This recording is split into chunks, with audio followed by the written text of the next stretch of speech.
In this video, I am going to show you how to reset your G29 steering wheel.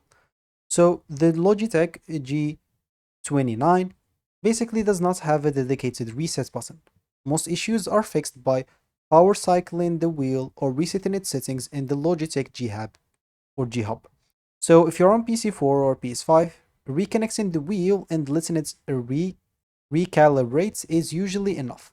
So the first thing that you'd like to do is basically turning off your console or PC. Before disconnecting anything, just go and turn off your PS4, PS5, or PC and make sure your wheel is no longer powered. Then you would like to disconnect the wheel. Disconnect the USB cable and the power adapter, both of them, and wait 30 seconds before reconnecting everything again. This should clear any temporary connection and calibration issues. You would like also then to reconnect the wheel.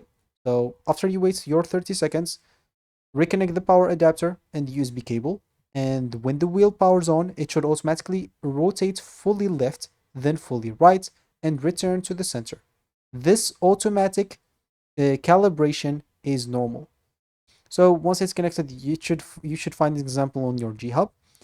You can try to reset the settings in Logitech G Hub. That's basically for PC only. So if you're using a PC, open your G Hub, select your G28 or 29, open the settings, and you'll find reset or restores the wheel to default settings if needed. And you can also check for any firmware updates while you are there. You'll be able to do them from there as well.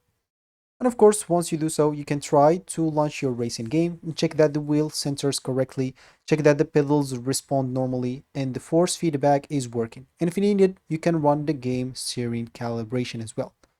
So yeah, that should be it for me in this video. Thank you for watching and goodbye.